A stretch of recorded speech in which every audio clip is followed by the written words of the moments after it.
নির্ভয়ে ভোট দিতে পারবে জনগণ, বিশ্বাস করে বিএনপি, বলেছেন তারেক রহমান। শহীদ রাষ্ট্রপতি জিয়াউর রহমানের জন্মবার্ষিকীতে সর্বস্তরে মানুষের শ্রদ্ধা।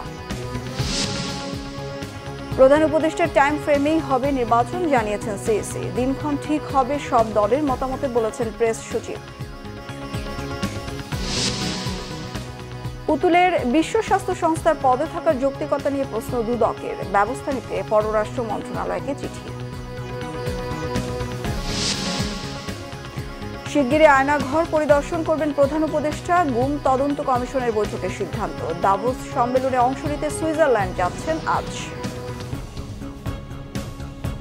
গ্রাউন্ড সিমেন্ট সংবাদ শিরোনাম দেখছিলেন, এবার বিস্তারিত। নির্ভয়ে ভোট দিতে পারবে জনগণ, এই নীতিতে বিশ্বাস করে বিএনপি, বলেছেন দলের ভারপ্রাপ্ত চেয়ারম্যান তারেক রহমান। দলের ভাবমূর্তির ক্ষতি হয় এমন কিছু করা যাবে না উল্লেখ করে আগামী নির্বাচন সহজ হবে না বলেও স্মরণ করিয়ে দেন তিনি। এদিকে মহাসচিব মির্জা ফখরুল ইসলাম আলমগীর বলেছেন, যত দ্রুত নির্বাচন হবে তত দ্রুতই সংকট কেটে যাবে। আবারও দুর্নীতি শুরু হয়েছে দাবি করে সুশাসনের দিকে নজর দিতে অন্তর্বর্তী সরকারের প্রতি অনুরোধ তার। ফ্যাসিবাদ বিরোধী ঐক্যে ফাটল ধরানোর চেষ্টা চলছে, সেদিকে লক্ষ্য রাখতে প্রধান উপদেষ্টার প্রতি আহ্বান জানান নেতারা। আহমেদ সরোয়ার জানাচ্ছেন বিস্তারিত। 17 বছর স্বাধীনতার ঘোষক ও বিএনপির প্রতিষ্ঠাতা শহীদ রাষ্ট্রপতি জিয়াউর রহমানের 89তম জন্মদিন উপলক্ষে রাজধানীর ইঞ্জিনিয়ার্স ইনস্টিটিউশন মিলনায়তনে আলোচনা সভার আয়োজন করে বাংলাদেশ জাতীয়তাবাদী দল বিএনপি। এতে ভার্চুয়ালি অংশ নেন দলের ভারপ্রাপ্ত চেয়ারম্যান তারেক রহমান। এই সময় তিনি বলেন, জবাবদিহিতা নিশ্চিত হলেই পরিবর্তন আসবে। আমি আমার আদর্শের কথা বলবো, আরেকজনের আদর্শের কথা বলবে। আমি সুযোগ পেলে আমার আদর্শ বাস্তবায়ন করব, জনগণ যদি আমাকে সুযোগ দেয়। অন্য কেউ সুযোগ পেলে তাকে যদি জনগণ সুযোগ দেয়, সে তার আদর্শ বাস্তবায়ন করবে, যা তার জনগণের সামনে উপস্থাপন করবে। বাট একটি ক্ষেত্রে যে কোনো মূল্যে এক জায়গায় আমাদেরকে থাকতে হবে, সেটি হচ্ছে নির্দিষ্ট সময় পরে পরে দেশের নিয়ম, আইন, কানুনের, সংবিধান যে সময়টি বেঁধে দিবে, সেই সময় পরে পরে অবশ্যই রাষ্ট্রের বা সরকারের প্রতিটি পর্যায়ে যেখানে নির্ধারিত হবে সেখানে ভোট হতে হবে। সেটি জাতীয় সংসদ হোক, সেটি পৌরসভা হোক, ইউনিয়ন পরিষদ হোক, যেটি হোক না কেন। অর্থাৎ জবাবদিহিতা, ভোটই একমাত্র, ভোটের অধিকার একমাত্র জবাবদিহিতা তৈরি করতে পারে। বিভ্রান্তিকর কাজ করা থেকে বিরত থাকার ও মানুষের পাশে থাকতে দলের নেতাকর্মীদের প্রতি আহ্বান জানান তারেক রহমান। আমাদেরকে সতর্ক সচেতন হতে হবে সহকর্মীবৃন্দ। বারে বারে আমি বলছি, আমি আজকে গত কয়েক মাস ধরে বলছি, সামনের নির্বাচন এত সহজ নয় আপনারা যত সহজ ভাবছেন। আমাদেরকে এমন ভাবে দাঁড়াতে হবে যাতে জনগণ বোঝে যে আমরা তাদের সাথে আছি, জনগণ বোঝে আমরা তাদের পাশে আছি, জনগণ বোঝে যে জনগণ যেভাবে চায় আমরা সেভাবেই আছি, জনগণের প্রত্যাশা অনুযায়ী আমরা সেভাবেই তাদের পাশে আছি। বিএনপি নেতারা বলেন, স্বাধীনতার উষালগ্নে যেখানে রাজনীতিবিদরা ব্যর্থ হয়েছেন, সেখানেই শহীদ রাষ্ট্রপতি জিয়াউর রহমান সফলতা দেখিয়েছেন। শুধু তাই নয়, রাষ্ট্র পরিচালনায় যখন রাজনীতিবিদরা ব্যর্থ হয়েছেন, তখনও তিনি আবির্ভূত হয়েছেন ত্রাতা হিসেবে। 24-এর গণ আন্দোলনেও জিয়া বেশ প্রাসঙ্গিক বলে মন্তব্য তাদের। প্রতিটি জিনিসের দাম বেড়ে গেছে। আমি অন্তর্বর্তীকালীন সরকারকে বলবো, অনুগ্রহ করে ওই দিকে নজর দিন, অনুগ্রহ করে সুশাসনের দিকে নজর দিন। এখন আপনার সরকারের যারা আমলা আছে, যারা কর্মচারী কর্মকর্তা আছে, তারা কিন্তু আবার শুরু করেছে আগের মতো কাজ। দুর্নীতি শুরু হয়ে গেছে। ওই যুক্তি খুব কড়া যুক্তি, যা গিয়ে সংস্কার হবে, তারপরে নির্বাচন হবে। নির্বাচন কেন চাইছি আমরা? নির্বাচন চাইছি যে নির্বাচন ছাড়া, একটা নির্বাচিত সরকার ছাড়া কখনোই আপনার সেই শক্তি পাওয়া যায় না, সেই ম্যান্ডেট পাওয়া যায় না, সেই লেজিটিমেসি পাওয়া যায় না, বৈধতা পাওয়া যায় না। যত দ্রুত হয় ততই দেশের সংকট দ্রুত কাটবে, রাজনৈতিক সংকটগুলো মোকাবেলা করা সম্ভব হবে। যে সরকারকে আমরা সমর্থন করি, যত শীঘ্র সম্ভব একটি নির্বাচন দিয়ে জনগণের অধিকার জনগণের কাছে ফিরিয়ে দিয়ে জনগণের সরকার প্রতিষ্ঠা করে তারা বিদায় নেবে, তাহলেই তাদের জন্য এটা সম্মানজনক হবে এবং দেশের জনগণের জন্য কল্যাণকর হবে। দলের নেতারা বলেন, শহীদ জিয়া শুধু একটি দেশের ভিত্তি দিয়ে যাননি, দেশের উন্নয়নের ভিত্তিও দিয়ে গেছেন। আমাদের এই মুহূর্তে করণীয় শহীদ জিয়ার আদর্শকে অনুসরণ করা, তার মতো সৎ দেশপ্রেমিক হওয়া। আমাদের এই দলের উপরে কোনো ধরনের কলঙ্ক যাতে না আসে প্রত্যেকটি কর্মীকে নেতাকে সেই জন্য সজাগ থাকতে হবে। আমি আমাদের অ্যাক্টিং চেয়ারপারসনকে বলতে চাই, যত বড় নেতাই হোক দুর্নীতির অভিযোগ পেলে তাকে সাথে সাথে বহিষ্কার করে দেবেন। আমরা একজন দুজন ব্যক্তির জন্য আমাদের দেশ এবং জাতির এবং দলের ভাগ্যকে বিপর্যয়ের সামনে নিতে চাই না। একদিনে আসমান থেকে টপকে 5ই আগস্ট পতিত হয় না। It's a result of continuous, it is a cumulative result of continuous democratic movement and fight. ফ্যাসিবাদ বিরোধী জাতীয় ঐক্য যেটা সৃষ্টি হয়েছে, সেই জাতীয় ঐক্যে ফাটল সৃষ্টি হওয়ার মতো কোনো পদক্ষেপ আমরা এখন দেখছি যেটা জাতির জন্য কল্যাণ বয়ে আনবে না। আমরা জাতি সেবা ঐক্যবদ্ধ হয়েছি, ফ্যাসিস্টকে বিতাড়িত করেছি এবং রাজনীতিতে তারেক রহমান সাহেব যে নতুন টোন সেট করেছেন সেটা আমাদেরকে বুঝতে হবে, ধারণ করতে হবে, সেটাকে মাথায় রেখে আগামী দিনে চলতে হবে। সততার কোনো বিকল্প নাই। বিএনপিতে সবকিছু আছে, যদি আমরা সৎ থাকতে পারি, সৎভাবে আগামী দিনে আমাদের পথ চলতে পারি, বিএনপিকে রুখে দেওয়ার শক্তি বাংলাদেশে কেউ নাই। ছাত্র জনতার কাজ ছাত্র জনতা করেছে।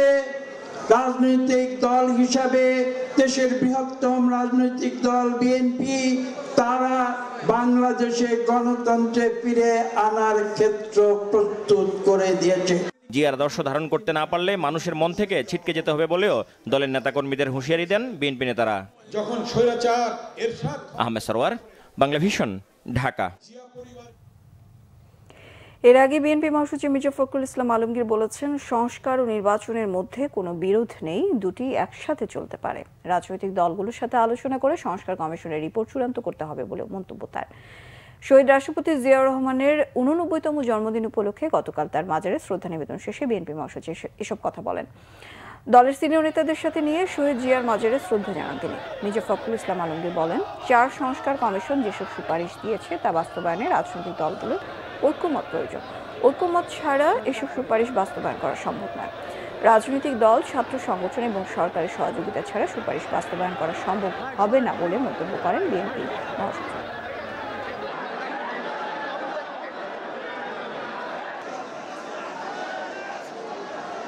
সংস্কারও চলবে, নির্বাচন হবে এবং যে সরকার আসবে, যে দল সরকারে আসবে তারা সেই সংস্কারগুলোকে এগিয়ে নিয়ে যাবে। আমরা আমাদের দলের পক্ষ থেকে আমরা পরিষ্কার করে বলতে পারি যে আমরা প্রতিটি সংস্কারকে এগিয়ে নিয়ে যাব। সরকার যেটা বলেছে এবং যে পরিকল্পনা করেছে, এই রিপোর্টগুলো পাওয়ার পর রাজনৈতিক দলগুলোর সঙ্গে আলোচনা করবে, তারপরেই সিদ্ধান্ত হবে এবং ঐক্যমত ছাড়া কোনোটাই গ্রহণযোগ্য হবে না। প্রধান নির্বাচন কমিশনার এএমএম নাসির উদ্দিন জানিয়েছেন, প্রধান উপদেষ্টার টাইম ফ্রেম অনুযায়ী আগামী নির্বাচনের প্রস্তুতি নিচ্ছে নির্বাচন কমিশন। বলেন, রাজনীতির মধ্যে ঢুকতে চায় না কমিশন, সংবিধানের মধ্যেই থাকতে চায়। আগামী 6 মাসের মধ্যেই ভোটার তালিকা হালনাগাদ কার্যক্রম শেষ হবে বলেও আশা প্রকাশ করেন। গতকাল সকালে নির্বাচন কমিশনে ইউএনডিপির প্রতিনিধি দলের সাথে সাক্ষাৎ শেষে এসব কথা বলেন প্রধান নির্বাচন কমিশনার। তিনি বলেন, আইন বহির্ভূত কোনো সিদ্ধান্ত নেওয়া হবে না। সন্দেহ দূর করার জন্যই নতুনভাবে ভোটার তালিকা যাচাই করা হচ্ছে। নতুন কমিশন একটি নিরপেক্ষ নির্বাচন দিতে বদ্ধপরিকর। নির্বাচন সঠিকভাবে পরিচালনা করতে ইউএনডিপি সাহায্য চাওয়া হয়েছিল এবং খুব দ্রুতই সংস্থাটি সাড়া দিয়েছে বলেও জানান প্রধান নির্বাচন কমিশনার। সিসি আরও বলেন, কোনো রাজনীতির মধ্যে ঢুকতে চায় না কমিশন। আইন ও বিধান অনুযায়ী কাজ করে যাবে ইসি। আজ থেকে বাড়ি বাড়ি গিয়ে ভোটার তালিকা হালনাগাদের কাজ শুরু হবে বলেও জানান সিইসি।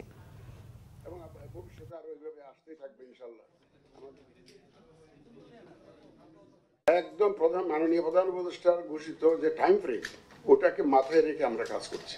এই রাজনৈতিক বক্তব্য মধ্যে আমরা ঢুকতে চাই না, আমরা রাজনীতির মধ্যে ঢুকতে চাই না। আমরা আইন কানুন বিধিবিধান সিস্টেমের মধ্যে থাকবো, একদম ক্লিন স্লেট। আমরা চাই যে একদম স্ট্রেট, যাতে সবাই একটা ফ্রি ফেয়ার গেম আমরা উপহার দিতে চাই।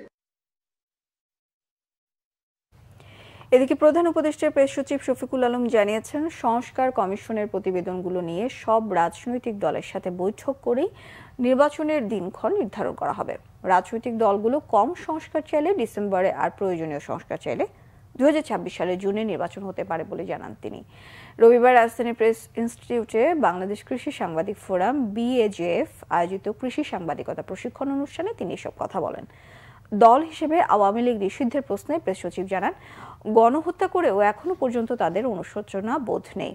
গণহত্যার সাথে জড়িতদের বিচার করবে অন্তর্বর্তী সরকার। বলেন, দল হিসেবে আওয়ামী লীগকে নিষিদ্ধের সিদ্ধান্ত নেবে রাজনৈতিক দলগুলো। অন্তর্বর্তী সরকারের বাজেটে সরকারি কর্মচারীদের জন্য বরাদ্দকৃত মহার্ঘ ভাতা প্রদানের সিদ্ধান্ত যৌক্তিক বলেও দাবি প্রেস সচিবের। আশপাশের দেশগুলোর চেয়ে বাংলাদেশের সরকারি কর্মচারীদের বেতন কম বলে জানান তিনি। আলোকে আমরা কাজ করছি এবং আমরা আশা করি রক্ত দিয়ে হলেও সীমান্ত রক্ষা করা হবে, হুঁশিয়ারি দিয়েছেন স্বরাষ্ট্র উপদেষ্টা অবসরপ্রাপ্ত লেফটেন্যান্ট জেনারেল জাহাঙ্গীর আলম চৌধুরী। গতকাল রাজধানীর ভূমি ভবনে এক অনুষ্ঠানে তিনি হুঁশিয়ারি দেন। স্বরাষ্ট্র উপদেষ্টা জাহাঙ্গীর আলম চৌধুরী বলেন, চাপাই সীমান্তে উত্তেজনা সমাধানের পথে চিন্তার কিছু নেই, তবে সীমান্তে আগে ছাড় দেওয়া হলেও আর কোনো ছাড় দেওয়া হবে না। দুর্নীতি বন্ধে কঠোর বার্তা দেন তিনি। উপদেষ্টাদের পরিচয় দিয়ে কেউ তদবির করলে তাকে পুলিশে ধরিয়ে দেওয়ার আহ্বান জানান স্বরাষ্ট্র উপদেষ্টা। দুর্নীতিবাজ যত প্রভাবশালী আত্মীয়ই হোক, আইনের আওতায় আনার নির্দেশনা দেন তিনি। ভূমি, রেলওয়ে ও পুলিশে দুর্নীতি বন্ধ করে সেবা বাড়াতে সংশ্লিষ্টদের নির্দেশনা দেন স্বরাষ্ট্র উপদেষ্টা। দুর্নীতি মামলার আসামি শেখ হাসিনা কন্যা সায়মা ওয়াজেদ পুতুলের বিশ্ব স্বাস্থ্য সংস্থার আঞ্চলিক পরিচালক পদে থাকার নৈতিকতা ও যৌক্তিকতা নিয়ে প্রশ্ন তুলেছে দুর্নীতি দমন কমিশন দুদক। এ বিষয়ে প্রয়োজনীয় ব্যবস্থা নিতে পররাষ্ট্র মন্ত্রণালয়কে বলেছে সংস্থাটি। সাবেক কৃষিমন্ত্রী আব্দুস শহীদ ও সাবেক মন্ত্রিপরিষদ সচিব কবির বিন আনোয়ারের বিরুদ্ধে অবৈধ সম্পদ অর্জনের অভিযোগে মামলাও করেছে দুদক। বিস্তারিত রয়েছে নাবিল জাহাঙ্গীরের রিপোর্টে। পূর্বাচল নতুন শহর প্রকল্পে নিয়ম ভেঙে অবৈধভাবে রাজুকের 10 কাঠা প্লট জালিয়াতির ঘটনায় সায়মা ওয়াজেদ পুতুলকে আসামি করে সম্প্রতি মামলা করেছে দুদক। হুকুমের আসামি করা হয় তার মা শেখ হাসিনাকে। একই সাথে অনুসন্ধান চলছে প্রভাব খাটিয়ে বিশ্ব স্বাস্থ্য সংস্থার পদ বাগিয়ে নেয়ার অভিযোগের। এবার মামলার আসামি কোন ক্ষমতা বলে বিশ্ব স্বাস্থ্য সংস্থার আঞ্চলিক পরিচালকের দায়িত্বে থাকেন তা জানতে পররাষ্ট্র মন্ত্রণালয়কে দুদকের চিঠি। সংস্থাটির মহাপরিচালক জানালেন, তদন্তের স্বার্থে বিভিন্ন জায়গায় চিঠি দেয়া হচ্ছে। প্লট দুর্নীতির বিষয়ে ইতিমধ্যে মামলা রুজু হয়েছে এবং এই সংক্রান্তে ইতিমধ্যে তদন্তকারী কর্মকর্তা নিয়োগ করা হয়েছে। সায়মা ওয়াজেদ পুতুলের নিয়োগ সংক্রান্ত বিষয়ে এটা অনুসন্ধান কার্যক্রম শুরু হয়েছে। অনুসন্ধান দল তাদের অভিযোগ প্রমাণের জন্য যা যা প্রয়োজন হবে, যেখানে যেখানে পত্র লেখার প্রয়োজন হবে, জালিয়াতির প্রমাণাদি সংগ্রহের জন্য সব কাজই করবে। এদিন আওয়ামী সরকারের সময়ে প্রভাবশালী আমলা ও সাবেক মন্ত্রিপরিষদ সচিব কবির বিন আনোয়ার ও তার স্ত্রীর বিরুদ্ধে মামলা করেছে দুদক। জ্ঞাত আয়ের উৎসের সাথে অসঙ্গতিপূর্ণ 2,84,00,000 টাকারও বেশি সম্পদ অর্জন ও দখলে রাখা সহ 9টি ব্যাংক হিসাবে 15 কোটি টাকারও বেশি অস্বাভাবিক ও সন্দেহজনক লেনদেনের মাধ্যমে অপরাধলব্ধ অবৈধ অর্থ হস্তান্তর, স্থানান্তর এবং রূপান্তর করার অপরাধ প্রাথমিকভাবে প্রমাণিত হয় তার বিরুদ্ধে সংশ্লিষ্ট ধারায় আজ একটি মামলা রুজু হয়েছে। সন্দেহজনক লেনদেন ও অবৈধ সম্পদ অর্জনের অভিযোগে মামলা হয়েছে সাবেক কৃষিমন্ত্রী আব্দুস শহীদ ও তার স্ত্রীর বিরুদ্ধে। ধন্যবাদ। নাবিল জাহাঙ্গীর, বাংলা ভিশন, ঢাকা। শিগগিরই আয়নাঘর পরিদর্শন করবেন প্রধান উপদেষ্টা ডক্টর মোহাম্মদ ইউনূস। প্রধান উপদেষ্টা প্রফেসর মোহাম্মদ ইউনূসের সঙ্গে গুম সংক্রান্ত তদন্ত কমিশনের বৈঠকের পর তিনি সিদ্ধান্তের কথা জানিয়েছেন। রবিবার রাষ্ট্রীয় অতিথি ভবন যমুনায় বিকেল 5:30টায় বৈঠকটি অনুষ্ঠিত হয়। এতে প্রধান উপদেষ্টাকে গুমের ঘটনায় তদন্তের অগ্রগতি সম্পর্কে জানিয়ে জয়েন্ট ইন্টারোগেশন সেল, যা আয়নাঘর নামে পরিচিতি পেয়েছে, সেগুলো পরিদর্শনের অনুরোধ জানান কমিশনের সদস্যরা। প্রধান উপদেষ্টা আয়নাঘর পরিদর্শন করলে গুমের শিকার ব্যক্তিরা আশ্বস্ত বোধ করবেন ও অভয় পাবেন বলে জানান। আজ বৈঠকে কয়েকটি গুমের ঘটনার নৃশংস বর্ণনাও দিয়েছে গুম সংক্রান্ত তদন্ত কমিশন। এমনকি 6 বছরের শিশুকেও গুমের বর্ণনা কমিশনের তদন্তে উঠে এসেছে বলে জানান। প্রধান উপদেষ্টা কমিশনের আহ্বানে সাড়া দিয়ে বলেন, তদন্তে উঠে আসা ঘটনাগুলো গা শিউরে ওঠার মতো। ওয়ার্ল্ড ইকোনমিক ফোরামের সম্মেলনে অংশ নিতে আজ দিবাগত রাত 1টায় সুইজারল্যান্ডের উদ্দেশ্যে রওনা হবেন প্রধান উপদেষ্টা ডক্টর মোহাম্মদ ইউনূস। সফরে জার্মানির চ্যান্সেলর, ফিনল্যান্ডের প্রেসিডেন্ট, বেলজিয়ামের রাজা ও থাইল্যান্ডের প্রধানমন্ত্রী সহ বেশ কয়েকটি দেশের রাষ্ট্র ও সরকার প্রধানের সাথে দ্বিপক্ষীয় বৈঠকে অংশ নেবেন প্রধান উপদেষ্টা।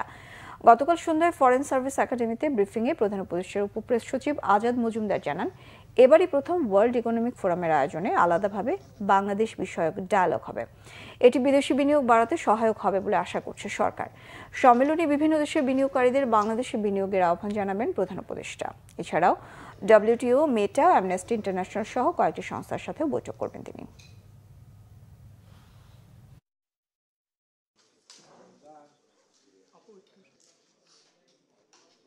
এই সম্মেলনে আসলে একটা খুব গুরুত্বপূর্ণ দিক হচ্ছে এখানে একটা বাংলাদেশ বিষয়ক একটা সেপারেট ডায়ালগ হবে, যেখানে বিশ্বের অনেক গুরুত্বপূর্ণ ব্যবসায়িক প্রতিনিধি বা ব্যবসায়িক নেতৃবৃন্দ পাশাপাশি এবং বেশ কিছু গুরুত্বপূর্ণ আন্তর্জাতিক প্রতিষ্ঠানের CEO যারা এখানে যোগ দিবেন। এই ডায়ালগটা বাংলাদেশ ডায়ালগ যেটা, এটা বাংলাদেশের জন্য খুবই গুরুত্বপূর্ণ এবং এটা একটা রেয়ার অপরচুনিটি। সাধারণত উন্নত দেশগুলোই এ ধরনের ফোরামে এই জাতীয় ডায়ালগ করার সুযোগ পায়। বাংলাদেশ WTO ইকোনমিক ফোরামে এই প্রথমবারের মতো এই ধরনের ডায়ালগে অংশ নেওয়ার সুযোগ পেয়েছে। বাংলাদেশে আসুন, বাংলাদেশে এখন ব্যবসার পরিবেশ সহজ করা হচ্ছে, বিনিয়োগের পরিবেশ উন্নততর হচ্ছে। আপনারা বাংলাদেশে বিনিয়োগ করুন, বাংলাদেশের অর্থনৈতিক অগ্রগতিতে আপনারা সামিল হন। এই আহ্বানটাই থাকবে মূলত বিনিয়োগকারীদের। পিলখানায় বিডিআর বিদ্রোহের ঘটনায় বিস্ফোরক আইনের মামলায় 2 শতাধিক আসামিকে গতকাল জামিন দিয়েছে আদালত। পরবর্তী শুনানি 10 ফেব্রুয়ারি। কেরানীগঞ্জে ঢাকা কেন্দ্রীয় কারাগারের অস্থায়ী আদালতের বিচারক ইব্রাহিম মিয়াই রায় দেন। পাবলিক প্রসিকিউটর হিসেবে দায়িত্ব পালন করেন বোরহান উদ্দিন। এর আগে ভোর থেকে বিডিআর জওয়ানদের মুক্তির দাবিতে কারাগারের সামনে অবস্থান নেন স্বজনরা। বিডিআর হত্যাকাণ্ডের পর দীর্ঘ 16 বছর ধরে হত্যা ও বিস্ফোরক আইনে করা মামলায় কারাভোগ করছে এসব আসামিরা।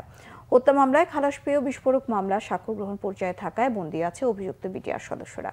বিচার প্রক্রিয়ায় দীর্ঘসূত্রিতার অবসান ঘটিয়ে বিচার প্রার্থীরা কারামুক্ত হবেন এমন প্রত্যাশা স্বজনদের। 2009 সালের 25 ও 26 ফেব্রুয়ারি ঢাকার পিলখানায় সীমান্তরক্ষী বাহিনীর সদর দপ্তরে বিদ্রোহের ঘটনায় 57 সেনা কর্মকর্তা সহ 74 জন নিহত হন। এই ঘটনায় হত্যা ও বিস্ফোরক আইনে 2টি মামলা হয়। হত্যা মামলায় খালাস বা সাজাভোগ শেষে বিস্ফোরক মামলার কারণে 468 জনের মুক্তি আটকে আছে।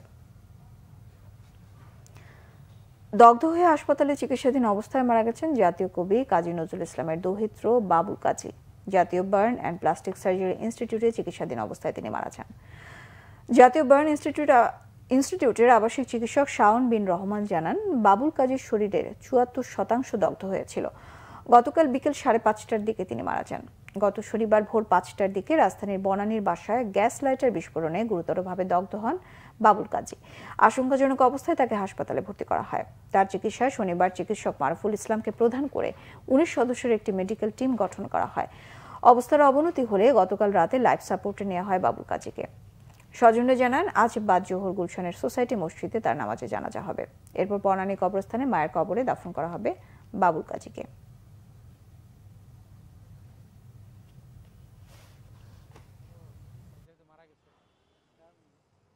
বিশ্বের যে কোনো জায়গায় মেজর বার্ন ট্রিটমেন্ট করা এবং সেই সকল পেশেন্টকে বাঁচানো একটু চ্যালেঞ্জিং বিষয়। তো ওনার বয়স প্লাস হচ্ছে গিয়ে 74% যে পুড়েছে, সব কিছু মিলিয়ে ওনার আসলে যে রিস্কের যে পোর্শনটা, ওনার সেই রিস্কের পোর্শনটা আসলে বেশি ছিল, যার জন্য হচ্ছে গিয়ে আমাদের আন্তর্জাতিক মানের চিকিৎসা আমরা দিচ্ছি। কারণ আমাদের বার্ন পেশেন্ট ম্যানেজমেন্টের যে প্রোটোকল, যে গাইডলাইন, সেটা অলমোস্ট সব জায়গায় একই রকম। সেই চেষ্টাটা আমাদের চলমান ছিল, কিন্তু কোমরবিড কন্ডিশন থাকার কারণে আসলে ওনার অবস্থার থেকে আসলে উন্নতির কোনো সুযোগ ছিল না। জাতীয় কবির পরিবারের নাতি, এটা বাংলাদেশের একটা আবেগের বিষয়। আমাদের খুব ঘনিষ্ঠ জন ছিলেন বাবুল কাজী, অত্যন্ত সদালাপী, অত্যন্ত ভালো মানুষ ছিলেন। তার মৃত্যুতে আমি এবং বাবুল কাজীর স্বজনদের কাছে গভীর শোক প্রকাশ করছি। অনাকাঙ্ক্ষিতভাবেই ঘটনাটা ঘটেছে। তা আমি মানে বিস্তারিত সব কিছু বা যেহেতু বুঝতেছেন যে কী অবস্থাটা, তা আমি চাচ্ছি যে আপনারা ওদের জন্য দোয়া করেন। ইসলামের আদর্শ মেনে জীবন ও কর্মের পথে চলার আহ্বান জানিয়েছেন পবিত্র কাবা শরীফের সাবেক ইমাম ও বর্তমান সিনিয়র মুহাদ্দিস শায়েখ ডক্টর হাসান বিন আব্দুল হামিদ বুখারী। রবিবার রাতে রাজধানীর লালবাগে অবস্থিত মাদ্রাসা উম্মুল কুরা লি উলুমিল কোরআন বাংলাদেশ মিলনায়তনে ইসলামী আলোচনা সভায় তিনি এই কথা বলেন। আন্তর্জাতিক কিরাত সংস্থা বাংলাদেশের মহাসচিব শায়েখ সাদ সাইফুল্লাহ মাদানী প্রতিষ্ঠিত মাদ্রাসায় কয়েক হাজার মুসল্লির সামনে বয়ান দেন বাংলাদেশে প্রথমবারের মতো আগত সৌদি আরবের সর্বোচ্চ ওলামা বোর্ডের এই সদস্য। বলেন, বিশ্বব্যাপী আজ নির্যাতিত নিগৃহীত মুসলমানরা আজও কোরআন অনুসরণ করলে তারা বিশ্বব্যাপী মর্যাদার সাথে মাথা উঁচু করে দাঁড়াতে পারবে।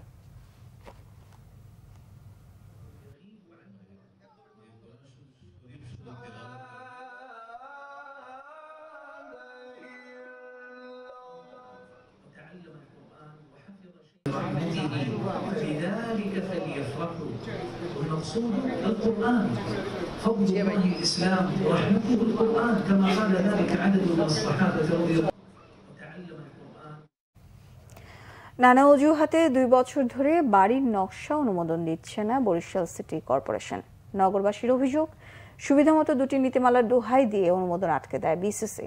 এতে ক্ষতিগ্রস্ত হচ্ছে নির্মাণ শ্রমিক, ব্যবসায়ী, ইঞ্জিনিয়ার সহ জমির মালিকরা। সমাধান না পেয়ে ক্ষুব্ধ ভুক্তভোগীরা প্রতিবাদে রাস্তায় নেমেছেন তারা। বরিশাল থেকে বিস্তারিত জানাচ্ছেন শাহিন হাসান। ইমারত নির্মাণ বিধিমালা পাল্টেছে বরিশাল সিটি কর্পোরেশন, তবে এতে নাগরিক সুবিধার চেয়ে ভোগান্তিই বেড়েছে।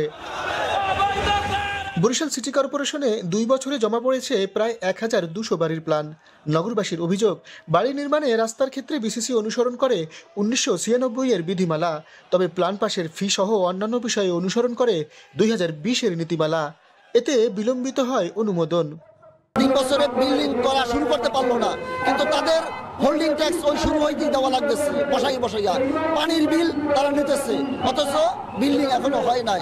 তাহলে এই যে জনগণের কাজ দিয়ে হয়রানি করতেছে, হোল্ডিং ট্যাক্স অতিরিক্ত নিতেছে, পানির বিল নিতেছে, প্ল্যান ডেলিভারি দিতেছে না, এইটা থেকে আমরা মুক্তি চাই। 96 বিধিমালা বাতিল করে 2020-এর যে নীতিমালাটা আছে বা ওইটার সাথে সামঞ্জস্যপূর্ণ এরকম নীতিমালা প্রণয়ন করা হোক। আমাদের কাজের অভাবে এখন শ্রমিকরা অনাহারে দিন কাটাচ্ছে। আমি সরকারের কাছে আকুল আবেদন, যাতে আমাদের অবিলম্বে এই সমস্যা থেকে মুক্তি দিয়ে আমাদের পেট চালানোর মতো ব্যবস্থা করে দেওয়া হোক। বিসিসি বলছে প্ল্যান অনুমোদনের প্রক্রিয়া চলমান, তবে 1996 এর নীতিমালার বাইরে যাওয়ার সুযোগ নেই বলে জানিয়েছে তারা। ঢাকা উত্তর দক্ষিণের জন্য 2008 সালে একটা বিধিমালা ছিল, যেটা শুধুমাত্র ঢাকা উত্তর দক্ষিণের জন্য, অন্য কারোর জন্য না। কিন্তু অনেক সময় দেখা গেলে এটা অন্য জায়গায়, আমাদের এখানে হয়তো একটা ব্যবহার হচ্ছে। বিধিমালার ভিতরে যা আছে, আমরা আমাদের পড়াশোনার নির্দেশ যে এই বিধিমালার বাইরে যেন আমরা না যাই, অর্থাৎ আমাদের এখতিয়ার বহির্ভূত আমরা কোনো কাজ করতে চাই। নকশা পাশের সঙ্গে সম্পৃক্ত পানির লাইন ও হোল্ডিং, আর এই দুটি খাত থেকেই রাজস্ব পায় সরকার। প্ল্যান পাস না হওয়ায় এর প্রভাব পড়েছে রাজস্ব খাতেও। শাহিন হাসান, বাংলা ভিশন, বরিশাল। সংবাদ শেষ করব ক্রাউন সিমেন্ট সংবাদ শিরোনামগুলো আরো একবার জানিয়ে। নির্ভয় ভোট দিতে পারবে জনগণ, বিশ্বাস করে বিএনপি, বলেছেন তারেক রহমান। শহীদ রাষ্ট্রপতি জিয়াউর রহমানের জন্মবার্ষিকীতে সর্বস্তরে মানুষের শ্রদ্ধা।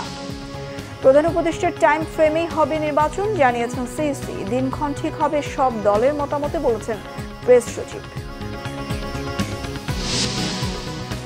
পুতুলের বিশ্ব স্বাস্থ্য সংস্থার পদে থাকার যৌক্তিকতা নিয়ে প্রশ্ন দুদকের, ব্যবস্থা নিতে পররাষ্ট্র মন্ত্রণালয়কে চিঠি। শিগগিরই আয়নাঘর পরিদর্শন করবেন প্রধান উপদেষ্টা। গুম তদন্ত কমিশনের বৈঠকের সিদ্ধান্ত। দাভোস সম্মেলনে অংশ নিতে সুইজারল্যান্ড যাচ্ছেন আজ। এই ছিল এখনকার মতো। পরের সংবাদ সকাল 10টায়, 9টায় থাকছে নিউজ টপ 10, দেখার আমন্ত্রণ রইল। এছাড়া বাংলা ভিশন সংবাদ ও সংবাদ সংশ্লিষ্ট অনুষ্ঠান দেখতে ভিজিট করুন www.bpnews24.com ও facebook.com/banglavishnnews। সাবস্ক্রাইব করুন youtube.com/banglavishnnews। সঙ্গে থাকায় ধন্যবাদ সবাইকে।